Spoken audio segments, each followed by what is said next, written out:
This is Kinda Murdery Season 1, Ghost Towns of the Mojave Desert, presented by Criminal Content.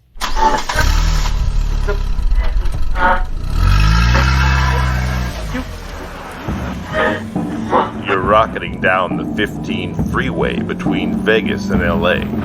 It's a scorched wasteland of Airstream meth labs and unrelenting heat. This is no place you'd want to stop. But the car's on fumes, so you take the exit and you pull up to the gas station.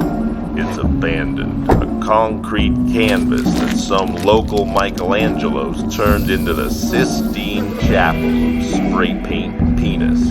A grave marker for every crazy story lost in the desert sands. These are the ghost towns of the Mojave Desert. And this is Kinda Murdery.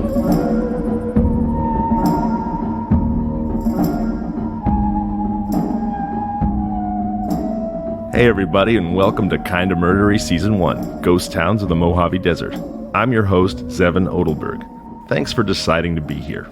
Today we explore the town of Neenach, California. Located in the Antelope Valley, 30 miles west of Lancaster, just off the 138 and only 75 miles north of Los Angeles, there's a ghostly community that as early as the 1820s was dubbed Cow Springs and used as a way station for anyone traveling from northern to southern California. Cow Springs became Neenach in 1888 when a group of Danes from Neenach, Wisconsin settled there. Today's Neenach is home to around 800 people. Its one school was built in the 1990s, but the town's total lack of natural gas lines meant that by 2001, electric winter heating costs were prohibitive for the only 66 remaining students, leading the school to close that year.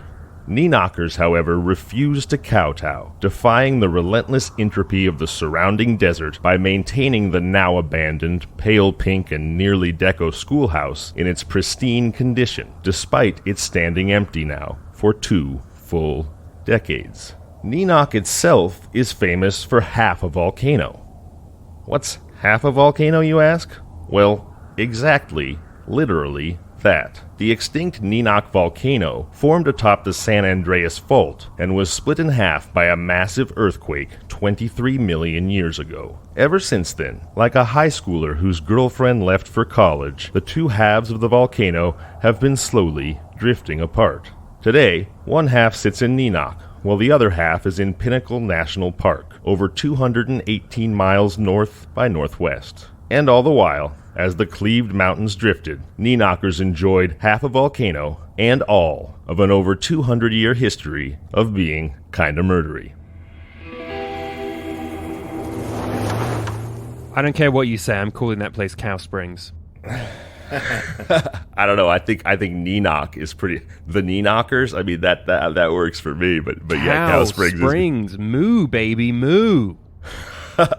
All right. Well, that fine gentleman there is my on-air producer Adam Volrich. How you doing today, Adam? I'm doing swell. How are you, man? I am well.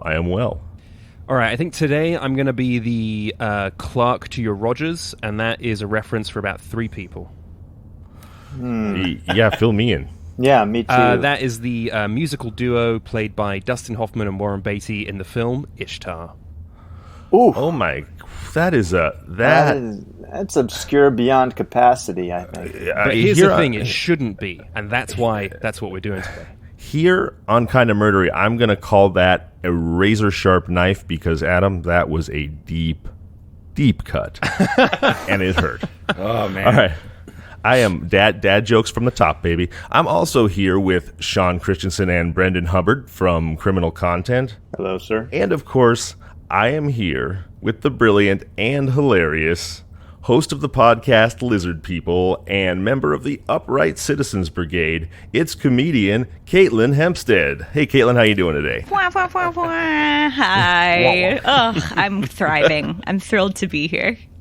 Also, just real quick, weren't Rogers and Clark partners before Rogers and Hammerstein? Isn't that how it worked out? And Clark is so pissed about it still. Yeah, and Clark is like, I can't believe I got left out of like every single pivotal musical of the 1940s. Devastating. I definitely like this version of the timeline. He's the Pete Best of musical theater duos, essentially. Oh, and that's the reference I get. The original drummer of the Beatles. Sorry. Okay, oh, my great. gosh. Whoomp. That sound you hear is my jokes falling flat like a body tossed off a second-story No, building. not knowing about the Beatles is on me. The hugest band ever to exist. That's my problem. That's a me thing. You're doing but great. that was like 100 years ago almost now. So, what are you up to these days? How are you keeping busy? Have any projects you're doing? What's going on with you? Oh boy, I'm writing lots of spec scripts for free for no one. We know about that Nice. around here. Yeah. Great times. I did. I've been teaching myself. You know what my big quarantine project is? I'm teaching myself to play the mandolin. One of the I play the Very world's cool. two most annoying instruments. I play the accordion and the mandolin. Oh my God! But I love Wow. Weird Al and I love David Grisman, so I'm all about it. I can't wait Bingo. to hear you play.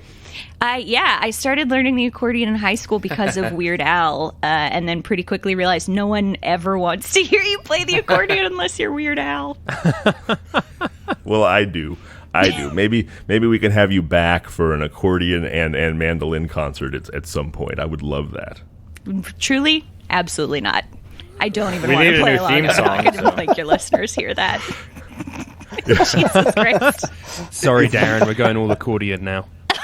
If you could come up with a theme song that sounded quote unquote kind of murdery, playing an accordion and a mandolin, I would hail you as a genius from now till kingdom come. I got to say I that. think you might need a banjoist for that. I think that banjo's the instrument we all associate with menace. Squeal like a pig, boy! Like that, Yeah, like the Deliverance thing? Yeah, Exactly. Yeah, totally. Yeah, if it's just the accordion and the mandolin, we'd have to change the name of the podcast to Kinda Whimsical, and that's a totally different show. At least it's not a ukulele. That's all I can say. Kind of Mumfordy, yeah. Yeah, yes. God.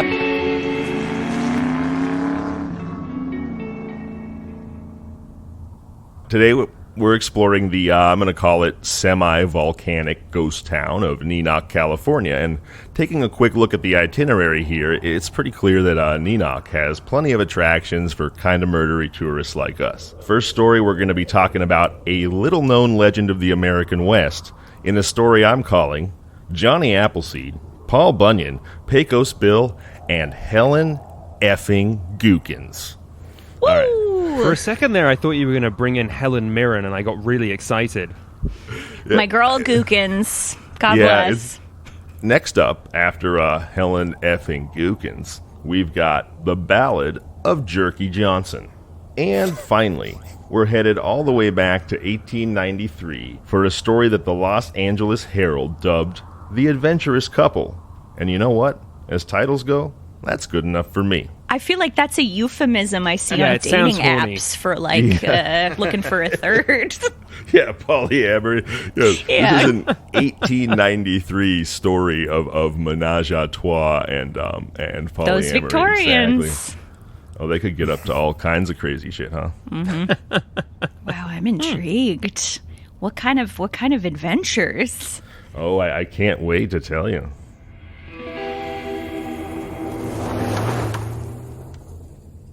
We're headed back to August 1905 for the story of 19-year-old Angora goat farmer Helen Gookins. My dream. I always say that if I leave LA, I'm going to go be a goat farmer. Oh, Helen. Yes, She's yes. a perfect life. And you know what's even better than a snuggly Angora sweater? One that came from the wool sheared off your own goat. That personal connection is everything. That's what I'm saying. Goat cheese, goat stew. Goats give us so much, and we don't appreciate them. You know, this came up on your show, Caitlin, but that's kind of like the devil, because have you ever noticed that the goats, they have devil eyes. They really do. Have you ever seen a goat's True. eyeball? Listen, they've got cloven hooves. They've got spooky pupils. It feels very clear to me that for whatever reason, one person was like, I hate goats. They're the epitome of all that's evil, but they're very sweet. They're smarter than most dogs. Do you want to live deliciously? Oh my Exactly. gosh. They just want us to live deliciously. So, she notices over the course of about a month that her goats are just kind of disappearing, her beloved goats. She'll get up one morning, she'll be like, that's another cardigan gone. Damn it. So she kind of wants to figure out why these goats might be disappearing. So she goes out to check her herd, and rather than taking the road, she decides to take a little shortcut through the valley, and she ends up not far away from an abandoned farmhouse where, in fact, she and her mother used to live but do no longer. And she's riding, I should mention, saddleless on the back of a mule. Hell yeah, Helen. Whoa. Side saddle like an Amazon warrior on a mule. That's Dang. Helen effing Gookin. Just shooting arrows out into the desert.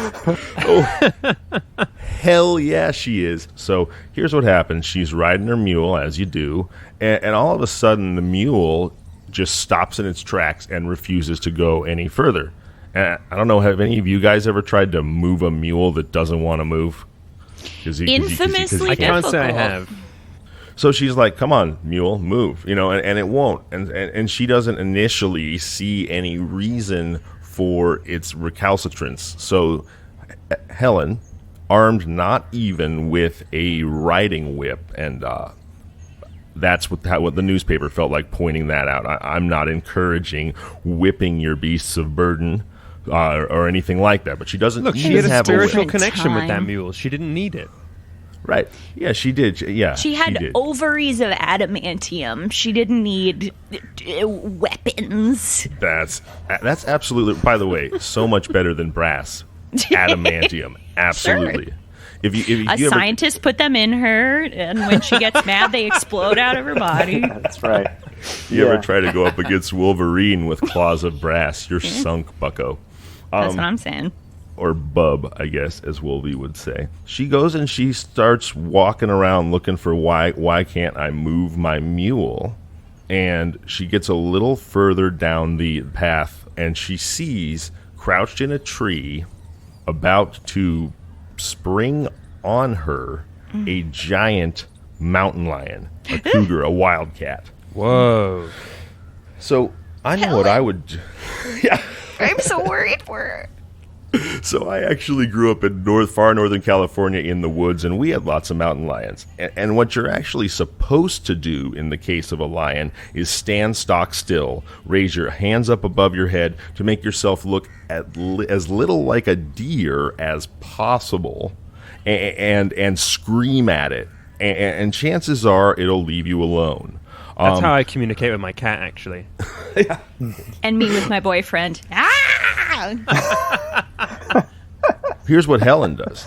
Helen sneaks around the mountain lion, up the hill, so she gets the high ground on it like a total G. Yeah. Okay. Then she scoops up a big rock, and with the strength of her strong right arm, she hurls that rock at the lion, brains the motherfucker right in the melon, Jesus and Christ. knocks it out of the tree. Oh my god. What? I don't understand why she isn't taught in schools. You know what I mean? This is what I'm saying. Pecos Here's Bill, what Paul Bunyan, Thomas Helen Jefferson Gookins. said. Like, give me Helen Gookins, Right. please. Absolutely. And by the way, reported in the LA Times, so I ain't making this up. As opposed to all the other stories we tell. I do make plenty of them up. Is but that this one every other episode has just been bullshit? This is the one time we've told the 2 truth. out of 3 of these stories are not real. one of these things is not like the other. Yeah, What a thing to get True, true, it's canceled for. It's just making up 200-year-old stories on your podcast. oh my god. Without disclaimers.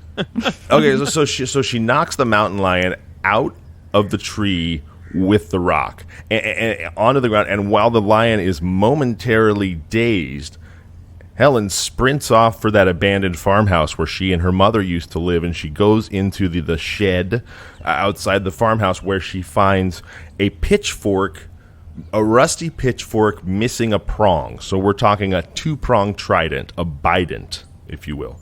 A Joe Biden. I think I read. You beat me to it. That was the laziest joke I've ever made in my life. Absolute winner, just like Joe. Send me to jail. So she runs back to this lion that's still shaking off the fatality she chucked at it with the rock, or the almost fatality, I suppose. I was trying to make a Mortal Kombat joke there, failed. Anyway, so she runs back to the runs back to the lion with this bident and starts and tries to stab it to death in the neck with the rusty pitchfork. But because it's an old rusty pitchfork, it is not sharp enough to stab through the hide of this hardy lion.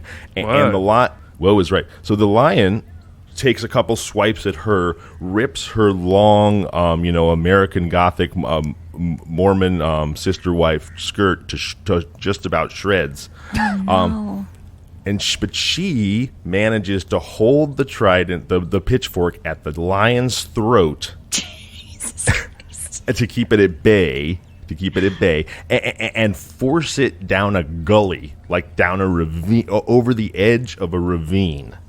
I'm starting to feel bad for the mountain lion, which is not something I expected to feel. Yeah. I don't feel bad. That guy was just trying to eat. Give the man a goat. Well, We can't all be super powered, turbocharged murder bots like Helen.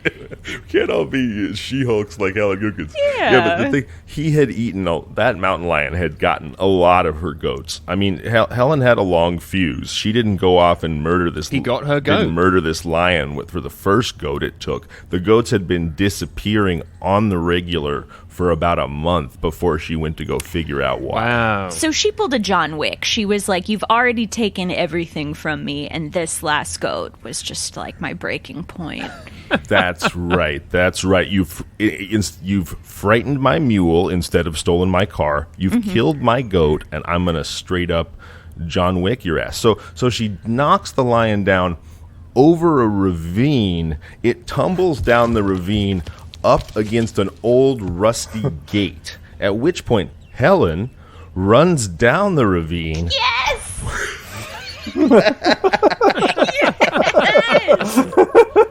You don't rest until it's down.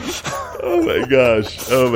I gotta tell this story to my daughter because this is a role model I want her to have. Absolute badass. Dove down a ravine and was like, "I'm not done murdering for the day." I'm gonna rip your throat out, bitch. Yeah. Like Patrick Swayze in Roadhouse, just runs up to the line, just larynx in her hand, bleeding, blood running down the arm.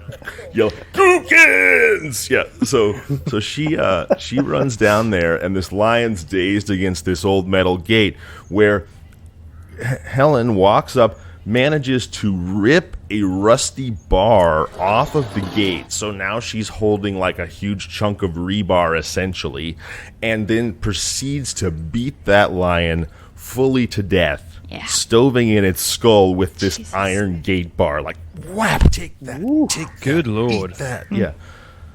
Remind me not to eat any of her goats. Yeah. At this point, do you think that Helen was just sort of like, I need all the other mountain lions to see this? Was this, like, it was She's long sending a past, like, message. Revenge. It was, like, a lesson for every animal. Absolutely. All right. So here's what she does.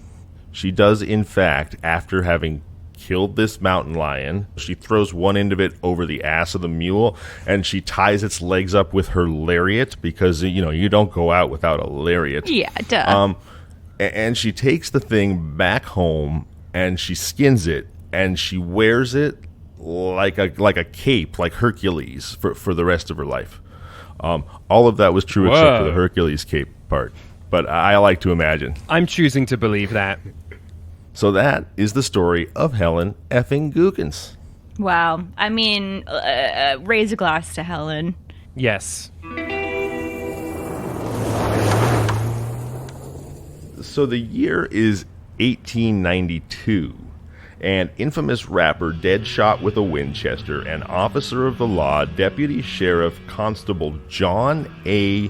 Jerky Johnson, is in pursuit of a dogged horse thief. let's see how Jerky handles that rotten cur as we get ready to sing the ballad of Jerky Johnson. Did you say infamous rapper?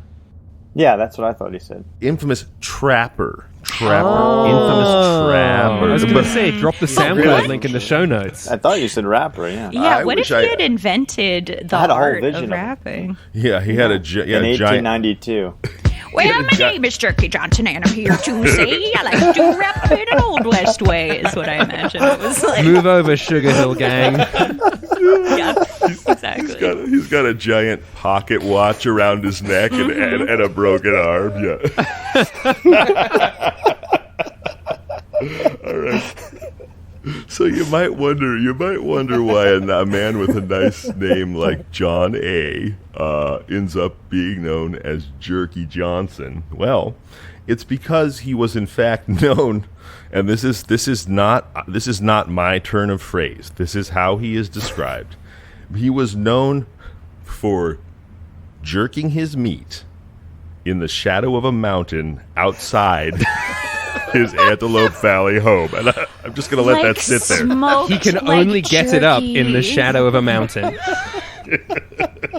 He was known for jerking his meat outside in front of his house in the shadow of a mountain.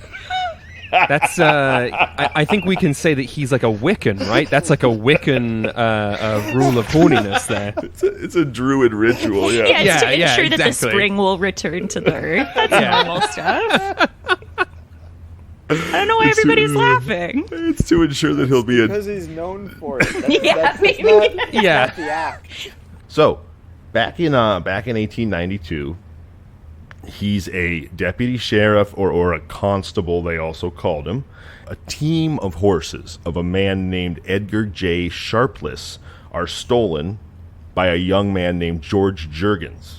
So the actual sheriff is Gibson, and Gibson puts out a $150 reward for the capture of this horse thief. And as you guys may or may not know, I imagine you do, I mean, horse thievery was probably the worst crime you could commit in the eyes of an old Westerner. I mean, murder, assault, all of those things paled in comparison to stealing a man's horse or horses, because you were functionally stealing his transportation and his livelihood. Like if you took a man's horses in the Old West, you were stealing his car, his house, Right, it's and his Grand ability Theft to work. Equine.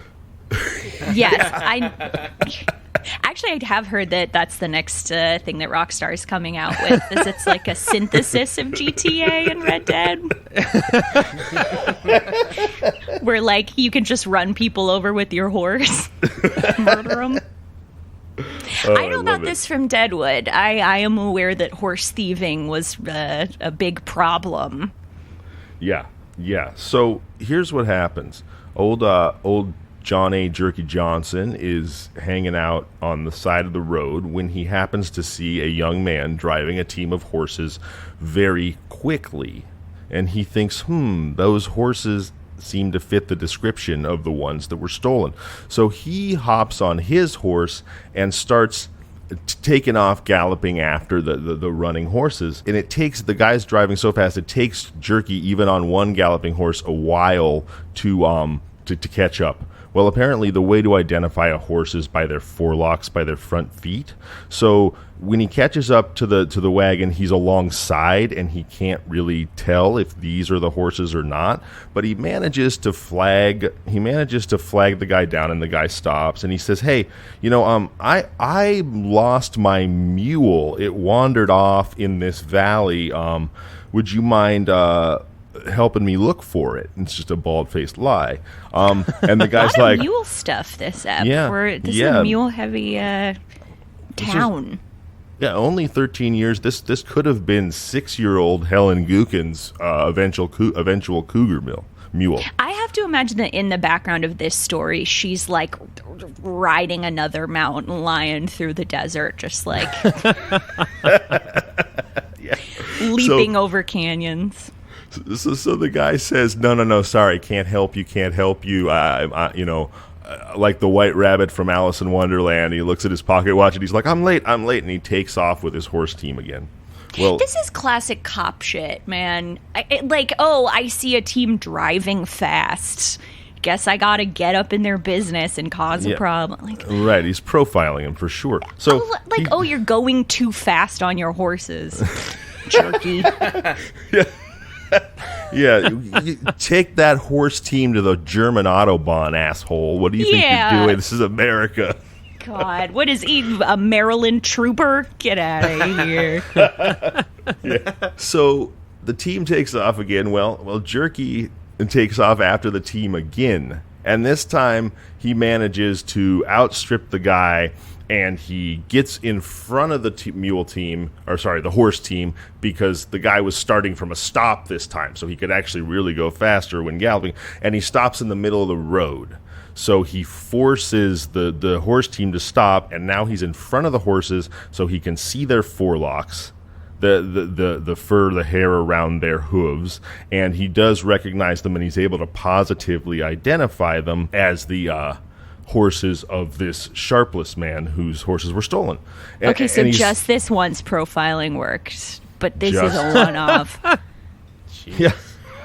Well, it's because he'd focused his abilities by doing all that jerking in the shadow, and I think that's really, he's drawing on that power. Okay, so this is a special case. Yeah. Well, it's more like just this once a young white guy was profiled, because George Jerkins. So maybe that's just a little bit of universal time justice in America. Yeah. First, last, and only. Yeah. Oh, so he draws his Winchester, Jerky, and he says, "Stand down in the name of the law. I'm Constable Jerky Johnson, and those horses are stolen." At which point, George Jergens leaps down off the wagon, basically screams, "You'll never take me alive!" and goes off sprinting through the field until he comes upon another horse, like somebody's horse grazing out there, and he hops on this horse. So now he's gone from stealing a team of horses to yet another horse. Well, the horse he hops on is not at all used to being ridden by humans, and so it starts bucking him crazy like a bucking bronco. Meanwhile, Jerky is caught up again, and he's like, "I told you, boy, freeze, I can shoot you. I've got the drop on you. I've got my Winchester out." In other parts of his life, when Jerky says he has his Winchester out, it means something else entirely. Sure, yeah.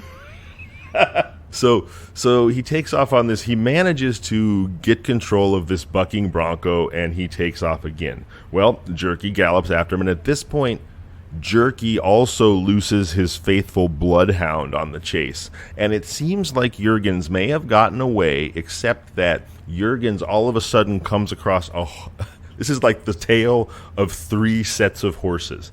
He's galloping on this bronco that doesn't want him. He comes across like a herd of grazing horses that's thick enough that he basically has to skid to a stop, like that illusion-tricked cop in the 2nd season of Stranger Things, and he goes flying off the horse. So as I said earlier, Grand Theft Equus. Here we are. Absolutely. I would make fun of this guy more, but this was also the time in America where you could go one town over and just completely disappear and be like, "Oh, my name is Francois and I'm from France and no one will recognize me. There's no newspaper." Exactly. So it's not a terrible plan. No, it's to just keep not. running. So young Jurgens gets chucked off the horse. Now he's on the ground. So now the bloodhound is coming to get him, and here's where Jurgens is going to lose your sympathy, because Jerky's already bearing down on him. Jurgens draws his pistol and he shoots the dog dead. No. Boom. We're all off the Team Jurgens. Yes. Well, I don't care how much he's jerking in the shadow of a mountain. This is unforgivable. Well, no, it wasn't Jerky that did this. It's the guy Jerky was chasing. He shoots Jerky's dog dead. Yes, the hand lotion guy shot the cop's dog. Yes. By the way, I was already off Team Jurgens. I prefer a vino for what it's worth. A vino, if you want to sponsor the show, we're here. I don't know if a vino is going to sponsor the show about jerking off dolphins. No offense. Well, hey, it's a perfect use for their product. Is it not? True. No. It's a good pitch. Hear me out. We're going to jerk off. Just hear me out. When We your have two dolphin stories. gets dry. We found that your oatmeal-based moisturizer holds up surprisingly well in salt water. Oh my god. So, oh man. So, back to the story, just real quick. So If you insist. again, Jerky's got the drop on Jurgens. Or Jurgens, there's a drop of Jurgens and on okay. You gotta There's stop some. with No, this. there's something there. There's a collaboration waiting to happen. Yeah. And Jurgens, join me in the shadow of this mountain for a little jerking. So, you know, even though obviously Jerky Johnson is really pissed that Jurgens just killed his dog, he does have a little more self-control than, I guess, Ellen Effin Gookins and John Wick, and he doesn't actually want to kill the kid. 'Cause He's it's a young lawman. Yeah, and so he's like, look, George, my rifle's trained on your head. I've got the drop on you. Please, for the love of Pete, let's take you. I'm gonna take you in now. And George is like, no, you know what? Just kill me. Just kill me now. I'd rather die than go to prison. And Jerky's like, no, I'm not gonna do that. At which point, George, you gotta, give him credit for his stick-to-itiveness. Stands up and starts sprinting away as best he can on his probably injured leg from getting thrown from a horse, just to try to run away in a last-ditch attempt, like a guy stealing a fire engine, to try to escape the police. So what Jerky does is like, I really don't want to shoot this kid. And so Jerky chases after him and tackles him and takes him down and arrests him. And so he finally gets the guy. What is it about Neenach that is breeding these people who just like won't stay down? Like the people, the lions, like Yeah. give up. You got a double tap. And so he gets taken in, and my favorite little coda on this story is when the newspaper is describing new prisoner George Jurgens. It said, he's quite a young man who seems like he was well raised. Oh boy. So we've got a dog-murdering horse thief described as well raised. So I'd like to know that what counts for poorly raised in Neenach. Can you tell me that? What this tells me is that American cops might have changed, but American newspapers certainly have. Like, if there is a young white criminal, they will do absolutely anything they can to be like, he's a nice boy. Yeah, they haven't yet. He had a bad night. It certainly couldn't be the fault of the guy who shot a dog in the face. Right, he was terribly bullied. Yeah, He was yeah. mentally unstable, as opposed to if it's not a white guy, it's just like, in prison with you, we all knew this was going to happen. Yeah, it's horrible. Gosh, wow. Well raised. What an excellent he was euphemism. a well-raised young man, yeah. So that means in Neenach, if you're poorly raised, and we already said horse thievery was basically the worst thing you can do. So if you can be a well-raised dog-murdering horse thief, I guess you're basically just an open cannibal in a bib with human brains on the front of your chest, like running around town. Is that a poorly raised Neenacher? That's what I want to know. Yeah, but he was polite to the sergeant on duty at the jail, so what a sweet Right. little peach. He had great manners when he wasn't murdering dogs and stealing horses. Just wonderful. I mean, I'd like to have him over for dinner as long as I didn't own horses or dogs. That was the newspaper's takeaway. You know, Katelyn, I wanted to talk to you a little bit more about lizard people. I love the show. It's so funny. And I just wanted to hear a little bit about what was the genesis of the show for you? What's your favorite thing about it? What do you hope listeners sort of experience or take away when they listen? But first, tell us a little bit about why lizard people? How was this show created? What was the moment where it was born out of your head, like Athena cracking her way out of that asshole Zeus's skull? It was exactly like that. Lizard people is the goddess of war. Yeah, And, war and learning, I think. Sure, yeah, and the hunt. Yes, and I'm the king of Yes. the gods. Yeah, I was just, my friend Ryan was like looking to produce some podcasts, Ryan Middledorf, a wonderful man. And he was like, would you want to do a member podcast? of J.R.R. Tolkien's magical world. Yes, Ryan of course. Middledorf. Yes. Okay. One of the smartest of hobbits, my dear friend Ryan Middledorf. It's not a dwarf, a hobbit. Glad we cleared that up. Okay. Oh yeah, no. Spelled That's for all- DORF, so Right, it's and an easy this mistake. is for all our D&D people, by the way. We're casting no aspersions at little people. These are all nerd jokes. Okay, so Ryan Middledorf, go ahead. Okay, so my friend Ryan and I were talking. He was like, would you ever want to do a podcast? And I was like, well, it's 2015 and conspiracy theories are on the rise, and I think it would be fun to talk about that. And I'm sure those won't become a major problem in American politics anytime soon. And a really uncomfortable thing to talk about. Won't become truer than truth, yeah. Yeah. And so then we just started recording. And the reason it is called Lizard People is because I feel like that is the type of conspiracy theory that I really love, where it is like extremely stupid and impossible to prove. And the point of it is not proving it. The point of it is it resonates on some level that is just beyond truth with people. Yes. Everyone has a pet conspiracy theory.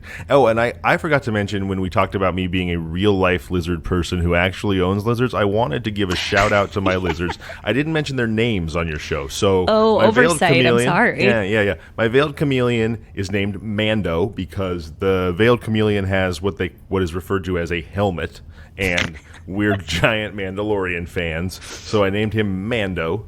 Of course, he's sort of the least brave, stoic animal you've ever met, so there's a little humor there. And then the bearded dragon is Beardita. So there Very you go. cute. And Beardita is a Zevon's lady. been dying to talk about his veiled chameleon, in quotations, this whole season. Oh, God. Oh, jerky Zevon. It is a phenomenal Thank show. you. Yeah, Thank you so much. Really love it. Yes, and like I told Zevon when we were talking conspiracy theories, you were like, I don't know if I want to do any like ones where people actually get hurt. And I think like I've drawn a hard line in the sand of like, if someone is harassing grieving people over this conspiracy theory, we are absolutely not going to cover it on a comedy podcast. It's just the ones that are like, all celebrities wear wigs, or like the moon is hollow and full of Nazis. Like Right, of course. And the way we try to mitigate that on this show is by picking stories that hopefully happened long enough ago that there's not a grieving family or victim out there to feel like we're making fun of their distress. But we may or may not always succeed. It's not always easy being funny in 2021. yeah, what a curse. Yeah. Back to the We're the real oppressed minority comedians. Back to not real problems. The year is 1893, and Mr. and Mrs. Nat Samuels and their 10-year-old daughter hitch up the wagon and head out on the trail from San Diego toward the Antelope Valley. When they get to Glendora, that's when the adventure begins. So let's jump into the story of an adventurous couple. So these people are just wonderful. They hitch up their wagon in San Diego and they head out on the trail. And this is 1893. We're now 1 year after Jerky Johnson chased down the horse thief. So it's legit. It's the legit Old West. I mean, the height of Deadwood, North Dakota was 1988. When that Wonder Woman movie is set. No. So Wonder Woman's cruising through a mall on her lariat of truth. Yes, exactly. That's why she carried the lariat, because she had to rope cattle in her spare time. No, so 1888 is the height of, say, Deadwood, North Dakota. So when we're saying 1893, it's still the legit Old West. So they hop on their cart drawn by horses and they head out to San Diego. And when they get to Glendora, their cart breaks down. And what they do is they steal a new cart from a man named Klein, and then they hop back in the cart and they head out again. Well, what's going to quickly become clear in these stories is that this mother, father and 10-year-old daughter were essentially like an expert kleptomaniac vaudeville act. They're like a family con man scheme. Cool. It's like the cartoon where the tornado comes through, like the Tasmanian devil or whatever, and either destroys or steals everything in its path. This family, that's what they did on their way to the Antelope Valley. They literally stole everything that was not nailed down. Oh, I love an old-timey con man story. Yeah. The stakes are so low. It's like, oh, and he made off with $4.50. Well, these people actually raised the bar on that. But so listen, I don't know what if they had their 10-year-old dressed up like Shirley Temple with curls and a foofy dress stand That's out. what I'm imagining. In the trail pouting, or how they did it. But they get to a place called Mint Canyon, which is basically modern Santa Clarita, where they happen upon the J. Kitchen Line's bee farm.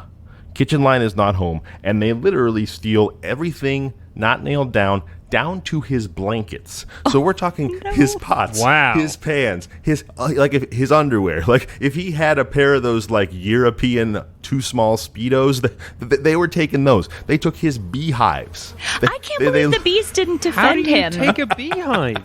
Yeah, bees have no loyalty. I would like to think that if I owned a bee farm and I had a bunch of bees, I could be like, sick 'em, and they would like, get the guy. Yeah, well, maybe they just walked. Maybe Mr. Samuels walked up smoking 2 cigars at once, calmed the bees down, grabbed the hives, chucked them in the back. So now they've got a wagon with just like this insane cartoon menagerie, right? They've got beehives, they've got pots and pans, they've got wagon wheels. It's like a surreal game of the Oregon Trail, and here they are in this cart. From San Diego to Glendora, what a shitty leg of the Oregon Trail. Well, right, and Just nothing but like fast food restaurants. Like, oh boy, yeah, no water, lots of snake bite. just up the 5. Yep. And so then they get to Fairmont, where they manage to steal the shotgun of a man named R.J. Whitten. Now this, I would love to know how this happens. So you roll up in your wagon full of beehives, underwear, and whatnot, and there's a guy with a shotgun trained on you, and you're so good at however you flim flam with your little girl and your family act and whatever else that you manage to rob him. But not only that, you rob him of the shotgun that he has in his hands, and then you take what the paper describes as diverse, spelled without an E on the end, other items. So the Shakespeare way, divers. Yes, diver. Or you know what? These people were so good at stealing everything. Maybe they actually stole like a couple abolone divers, for the suits and the shell cracking knives. Don't know. Oh no, not our divers. Jack, Mike. Oh. Take my bees, but not the divers. You can take my bees. So now they've got Jacques Cousteau in the back in one of those old-timey Martian helmets. They've got several hives of honeybees. They've probably got a couple of chickens, maybe a small calf. I mean, again, anything that was not nailed down is packed into the back of this wagon like it's a, Mary Poppins bag of bizarre wonders. And they head back on down the road.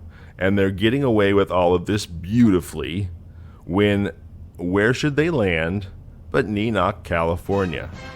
Where else? Oh, yeah. I didn't see it going there. I actually sort of genuinely did forget that this was all about one town. It's like, and then they went to Oregon? What? Yeah. And then they went over the land bridge from Alaska to Russia. Yeah, right.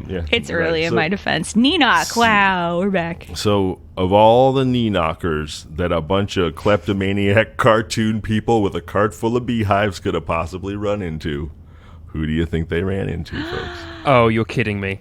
Oh my god. If it's Say Helen, I'm going to Zevon. lose my shit. Say it for me. No effing Helen way. They ran into none other than standing outside of his house in the shadow of a mountain, jerking his meat, Deputy Sheriff Jerky Johnson. Okay, Hell Helen yes. was probably off like punching a rattlesnake to death. She was busy. Well, is that a euphemism?